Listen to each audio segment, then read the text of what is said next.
Olá, amigo, olá, amiga. Novamente estamos juntos para a nossa Semana da Família Fortalecidos para Vencer. Hoje, mais um tema da Palavra de Deus. Seja muito bem-vindo, seja muito bem-vinda. Acompanhe e fique conosco.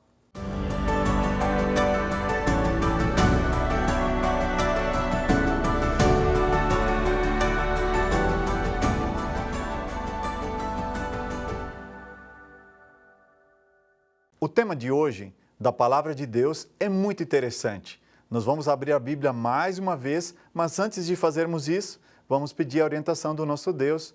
E eu convido você, se você puder, onde você estiver agora, nesse momento, curvar a sua cabeça, fechar os seus olhos e fazermos uma oração. Pai querido, Senhor, muito obrigado, porque mais uma vez vamos abrir a Tua Palavra. E agora queremos pedir, Senhor, a iluminação do Teu Santo Espírito, e especialmente uma bênção especial para cada família, para cada amigo, para cada amiga que está nesse momento acompanhando essa programação. Que todos nós, ao terminarmos, Senhor, esse momento de comunhão contigo, possamos sair mais fortalecidos e fortalecidos para vencer nesta vida e para a eternidade. Oramos em nome de Jesus. Amém. O tema de hoje que nós vamos abordar é fortalecidos na presença. Fortalecidos na presença. Oh, que tema um pouco diferente. Na presença de quem? Que presença que pode nos fortalecer? Presença de alguma pessoa conhecida, algum amigo, algum familiar? Quem tem esse poder? Você já desconfia que se trata da presença de Deus, da presença de Jesus. Portanto, eu quero convidar você, nesse momento, se você tiver condições, de abrir a Bíblia ou ali no seu aparelho eletrônico ou na Palavra de Deus mesmo, em papel, lá no livro de São Lucas, o Evangelho de São Lucas, capítulo 5, e nós vamos ler a partir do verso 17 em diante. Lucas capítulo 5 nos conta uma história de um outro milagre de Jesus e fala desse milagre que aconteceu na cidade de Cafarnaum. Cafarnaum era uma cidade onde praticamente se alojava o ministério de Jesus. Todos nós sabemos que Jesus nasceu em Nazaré, mas foi em Cafarnaum onde ele passou grande parte da sua vida e fez grande parte do seu ministério. Era em Cafarnaum também onde morava Pedro, e era ali praticamente uma base onde Jesus gostava de passar horas e tempo dedicando à ministração dos seus discípulos e atendendo às necessidades das pessoas. Até hoje, Cafarnaum é uma cidade, como já era nos tempos bíblicos, que fica ali na beira do mar da Galileia. E hoje, em Cafarnaum, tem uma estátua bem grande ali que mostra um pescador com uma grande quantidade de peixes, para simbolizar que ali em Cafarnaum era a aldeia onde Pedro morava, onde praticamente muitos milagres de Jesus aconteceram. Em Cafarnaum também aconteceu essa história que nós vamos ler aqui em Lucas capítulo 5, verso 17, diz assim: E aconteceu que em algum daqueles dias Jesus estava ensinando e achavam-se ali assentados fariseus e mestres da lei, vindos de todas as aldeias da Galileia, da Judeia e de Jerusalém. E o verso seguinte diz assim que o poder do Senhor estava com ele, com Jesus, para curar. Veja que coisa interessante. A Bíblia diz que havia grande quantidade de líderes, dos líderes estabelecidos da igreja daquele tempo, pessoas muito reconhecidas, eram mestres que haviam vindo de diferentes regiões ali de Israel, alguns da Judeia, outros da região ali da Galileia, mais perto, e outros de Jerusalém, e todos vieram para encontrar Jesus. E a Bíblia acrescenta uma coisa interessante, diz que o poder do Senhor estava com ele para curar. O verso seguinte diz que vieram então alguns homens trazendo um paralítico, deitado num leito. Eles procuravam levá-lo para dentro da casa e colocá-lo diante de Jesus. Interessante que havia uma multidão cercando a casa de Pedro. Uma multidão mesmo. Pessoas que haviam visto os milagres de Jesus. Se você voltar um pouquinho, ali no capítulo 5, você vai encontrar a alimentação das pessoas, a pesca maravilhosa, e você vai ver também a cura de um leproso. Então, todos aqueles milagres trouxeram muita quantidade de pessoas perto de Jesus. E a Bíblia fala de dois grupos aqui. Um grupo que estava na presença de Jesus, estava ali no interior da casa, ouvindo as palavras, as mensagens de Cristo, e um outro pequeno grupo de amigos que estavam carregando um outro amigo que estava com um problema físico. A Bíblia chama aqui de paralisia. Como eu já disse em alguns outros capítulos dos nossos encontros que estivemos aqui, eu gosto de olhar alguns livros escritos pela escritora americana Ellen White. E essa escritora tem um livro que ela comenta algumas passagens desse capítulo 5, o livro Desejado de Todas as Nações. E ela diz uma coisa interessante, diz que aquele rapaz que estava deitado na maca ou na cama ali, sendo carregado pelos seus amigos, havia tido uma vida cheia de pecado, uma vida de muitas coisas erradas. E ele carregava dentro de si, como muitas pessoas, carregava dentro de si uma culpa, um remorso, uma tristeza muito grande, uma autoacusação muito grande com relação ao passado que ele havia tido. E no livro Desejado de Todas as Nações também diz que ele tinha uma profunda tristeza de viver quanto à vida. E provavelmente algumas das sequelas dessa vida perniciosa, longe de Deus no passado, o haviam colocado na atual situação que ele estava. A paralisia era uma consequência da vida errada que ele havia levado no passado. Pode ser que eu esteja falando nesse momento para você, que de vez em quando deita a cabeça no travesseiro à noite e não consegue dormir, pensando nas coisas erradas que já fez. Pode ser que eu esteja falando para alguém aqui que já tomou muitas decisões erradas na sua vida, não é mesmo? E quando a gente toma decisões erradas, decisões que nos afastam de Deus, não somos nós apenas que sofremos as consequências dos nossos atos. Mas sabe o que é pior? Pessoas a quem amamos, pessoas da nossa família, às vezes é o esposo, às vezes são os nossos pais, às vezes é um irmão ou são os nossos filhos, pessoas a quem nós mais amamos, também pagam o preço pelas decisões erradas que muitas vezes nós tomamos. A Bíblia fala de dois grupos. O primeiro grupo estava na presença de Jesus, estava ao lado dele, fisicamente. Mas o livro Ciência do Bom Viver, um outro livro interessantíssimo, escrito também por essa escritora americana Ellen White, na página 74, diz uma coisa muito, muito interessante. Repare, ela diz, o espírito de vida pairava sobre a assembleia, mas, está falando daquela reunião que estava acontecendo ali dentro da casa de Pedro, mas os fariseus e doutores da lei não lhe discerniam a presença. Vou repetir.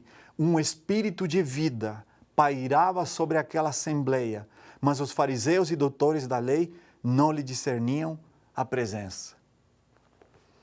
É interessante porque eles estavam diante da presença de Jesus e eles não eram capazes de discernir que estavam diante do próprio Filho de Deus. Quando nós estamos inconscientes à presença de Deus, é como se a nossa vida estivesse em um estado de adormecimento. Vou colocar alguns exemplos para você entender melhor. Primeira pergunta que eu quero lhe fazer, para você que está me vendo agora. Quanto tempo do seu dia você fica consciente que Deus está do seu lado? Vou repetir a pergunta.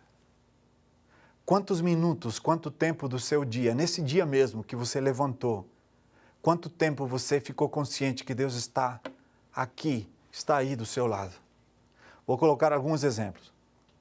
Provavelmente, se você tem o hábito de acordar de manhã e abrir a sua Bíblia, enquanto você está abrindo a Bíblia de manhã, depois que você acordou, você está lendo a palavra de Deus e você está pensando nas coisas de Deus. Enquanto você está pensando nas coisas de Deus, como agora, enquanto eu estou falando, a sua mente está consciente da presença de Deus na sua vida. Mesma coisa, você terminou de ler a Bíblia, você, antes de sair para o seu trabalho, você curvou a sua cabeça, você dobrou os seus joelhos e você fez uma oração. Enquanto você está orando, você não está conversando com o acaso, você não está conversando com o vazio, você está conversando com alguém, você está conversando com Deus. Essa oração que você está fazendo, e o momento da leitura da Bíblia, a sua mente está aberta à presença de Deus. Você sabe que Deus está ali, falando com você. Mas sabe o que acontece muitas vezes? Depois que nós fechamos a Bíblia e terminamos de orar, nós nos levantamos e vamos fazer o resto das nossas atividades. É como se a gente desligasse da nossa mente a consciência para as coisas de Deus, para a presença de Deus, e a gente entrasse num estado de adormecimento. Se você pega ônibus ou pega o Uber, ou então entrou no seu carro, você agora já começa a pensar nos seus compromissos, começa a pensar na agenda do dia, começa a pensar nas contas que tem que pagar aquele dia, de buscar as crianças, de ligar para fulano, de participar daquela reunião, de entregar aquele compromisso, mas você não está lembrando que Deus está ali do seu lado. É como se você estivesse adormecido. Sabe quando você vai ficar consciente de novo da presença de Deus? Provavelmente quando você colocar um prato de comida na sua frente. E você, se você tem esse hábito, você vai lembrar de agradecer a Deus por aquela comida. E ali você vai falar com Deus. A sua mente, o botão vai ligar novamente. E você vai falar assim, Deus agora está me ouvindo, Senhor, estou te agradecendo por esse alimento, porque o Senhor proveu para mim e para minha família, porque o Senhor me deu saúde, porque o Senhor me deu condição de ser fiel a Ti. E eu estou te agradecendo. Talvez uma oração de 30 segundos, 1 minuto. E ali você come, e se você, como a maioria das pessoas de hoje, desse século, você está comendo e está olhando a televisão, ou está olhando a tela do celular, se você está comendo fora de casa, então você está comendo e passando o dedo ali no smartphone, e parece que novamente entramos no piloto automático e vamos ligar somente o botão para a presença de Deus, sabe quando? Quando chegar a noite, se você tem o hábito de, antes de dormir, abrir a Bíblia e lembrar de como foi seu dia para agradecer a Deus. Se você somar 15 minutos de manhã, ou 20, ou meia hora que você ficou lendo e orando e falando com Deus, mais 1 minuto no almoço, mais 10, 15, 20 minutos à noite, quanto foi o tempo que você esteve conectado 100% e sabendo que Deus estava ali com você em todo momento, falando com Ele? Talvez se você somar o tempo não der 1 hora. E eu quero dizer uma coisa para você que é um pouco forte, mas vou dizer. Esse foi o tempo que o Espírito Santo teve para falar com você, para modelar o seu caráter, para falar dos planos de Deus na sua vida, para lhe mostrar os seus erros e os meus erros, para nos levar ao arrependimento. Sabe por quê? Porque Deus não trabalha na inconsciência. Deus trabalha somente quando nós estamos acordados. Eu tinha um colega na faculdade que ele trabalhava durante o dia e a gente chama isso de aluno bolsista. Eu também era, só que uma parte do dia. E ele trabalhava praticamente o dia inteiro, o serviço era pesado e quando tinha prova, ele costumava gravar as aulas. E quando chegava à noite, ele falava assim, agora vou dormir um pouco e vou deixar o gravador, porque durante a noite, mesmo durante o sono, eu aprendo. Ele falava. Normalmente, o resultado não era muito bom. Sabe por quê? Porque quando a gente dorme, nós estamos como? Inconscientes. E grande maioria do mundo, a grande maioria das pessoas, vive inconsciente à presença de Deus. Mas eu vou dizer mais, tem muitos cristãos que professam uma religião que vivem apagados, adormecidos. Deus não consegue falar com eles. Sabe por quê? Deus fala só em momentos intermitentes, em breves espaços durante o dia. É por isso que levamos anos e anos para sermos transformados. Levamos anos e anos para deixar um vício, deixar um mau hábito. Levamos muito e muito tempo para que Deus possa mexer com o nosso coração, com o nosso caráter. Vou colocar mais um exemplo da Bíblia. Quer que coloque um exemplo da Bíblia? Enoque. Como você acha que era a relação de Enoque com relação à presença de Deus? Você consegue imaginar Enoque acordando de manhã e estudando a Bíblia, orando durante 15, 20 minutos, 30 minutos, ali ele desligava e ele falava assim, agora é comigo, agora eu vou fazer minhas atividades, agora eu cumprir meus compromissos, bora. E aí tinha aquelas frases de motivação que naquele tempo também tinha e tem hoje, né? Você consegue imaginar Enoque assim? Pois a Bíblia diz que Enoque andava com Deus. Quando ele estava comendo, ele estava conversando com Deus, ou seja, ele estava ligado. Quando ele estava andando pelas ruas da sua cidade, ele estava indo cumprir seus compromissos, mas ele estava conversando com Deus. A Bíblia diz que de tanto Enoque andar com Deus e estar consciente da presença de Deus durante praticamente o seu dia inteiro, que um dia quando ele voltou para casa, à noite, Deus falou assim, Enoque, em vez de você voltar para a sua casa hoje, que tal você voltar para a minha? A gente já passa tanto tempo junto. Quer mais um exemplo? Davi. Você acha que os salmos que Davi escreveu, ele os escreveu naqueles 15 minutos que ele ficava estudando a Bíblia de manhã? Claro que não. Quando Davi estava apacentando as ovelhas, ele estava conversando com Deus, ele dizia, Senhor, seja o meu pastor, se o Senhor for o meu pastor, nada vai me faltar. Quando eu levava as ovelhas para beber a água, ele falava, Senhor, faça que em mim nasçam e brotem rios, que eu possa ser como o servo que é levado junto à corrente de águas. Quando ele estava fugindo de Saul e se escondia na caverna, Davi dizia, Senhor, seja a minha rocha, a minha fortaleza, me proteja, o Senhor é a rocha da minha vida. Essas pessoas, elas estavam o tempo inteiro, ou boa parte do seu dia, conscientes para a ação de Deus na sua vida. Sabe por que temos tantas lutas que não são vencidas? Sabe por que temos tantos problemas dentro da nossa casa? É porque nós passamos pouco tempo ligados e conectados, conversando com Deus e conscientes da sua presença. É a presença de Deus que transforma a nossa vida. Entendeu o que eu disse? É a presença de Deus que transforma a nossa vida. Quando Moisés percebeu que estava na presença de Deus, ele tremeu. E Deus disse, tira a sandália dos pés, porque esse lugar é sagrado.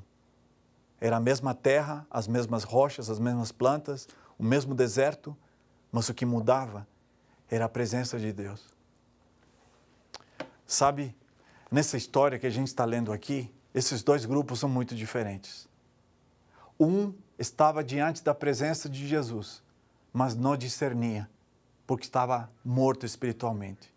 E outros estavam longe fisicamente, mas queriam levar o seu amigo para perto da presença de Jesus. Eles anelavam estar perto de Jesus.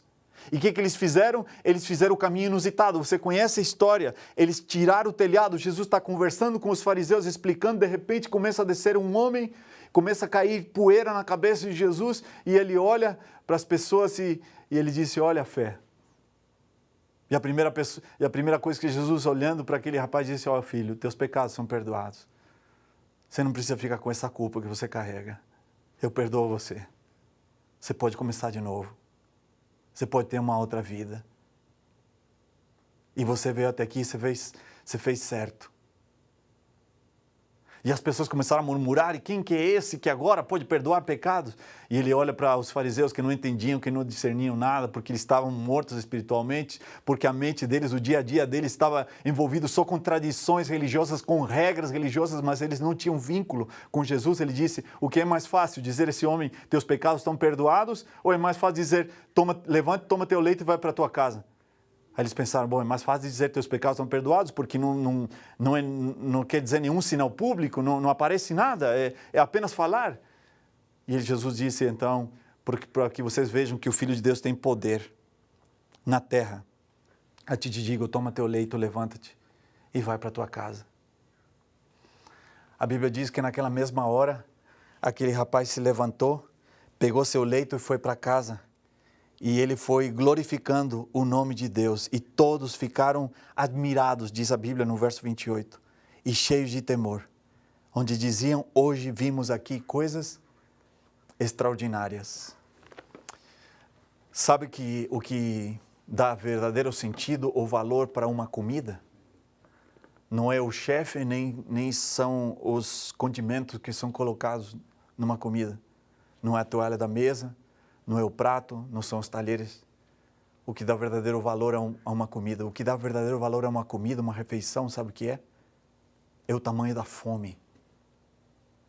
Você pode comer uma comida simples, mas se você tiver com muita fome, aquela comida vai soar e vai parecer um banquete para você. Sabe por quê? Porque o que determina é o tamanho da fome, da presença de Deus na sua vida.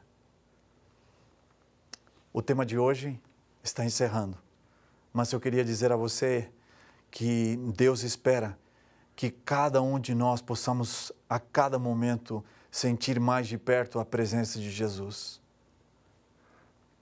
Você gostaria de dizer, Senhor, me ajuda a ficar mais tempo consciente da Tua presença? Eu sei que o Senhor pode transformar a minha casa, transformar a minha vida, transformar o meu casamento. E eu estou consciente de que só o Senhor pode fazer isso. Se você gostaria de pedir e fazer essa oração, e tem esse pedido no seu coração, para que Deus te ajude, Deus me ajude a ficar mais horas do dia conectados à presença de Jesus. E assim Ele possa não apenas perdoar os nossos pecados, mas nos levantar desse letargo da vida espiritual e nos colocar em pé para fazer os seus propósitos. Se você gostaria de tomar essa decisão, faça comigo essa oração. Pai querido, obrigado porque só o Senhor pode perdoar os nossos pecados. Obrigado porque o Senhor nos considera limpos, o Teu sangue pode nos limpar. Não precisamos ficar olhando para trás, para os erros que já cometemos, mas em Teu nome, Senhor, podemos nos levantar e nesse momento acreditamos nas Tuas palavras que foram ditas para aquele rapaz e nós, pela fé também, Senhor, ficamos em pé, dispostos a caminhar essa nova vida que o Senhor quer nos dar, sendo mais conscientes da Tua presença e permitindo dia após dia que o Senhor carregue os nossos fardos e transforme a nossa vida até a volta de Jesus. Pois oramos, Senhor, em Teu nome. Amém.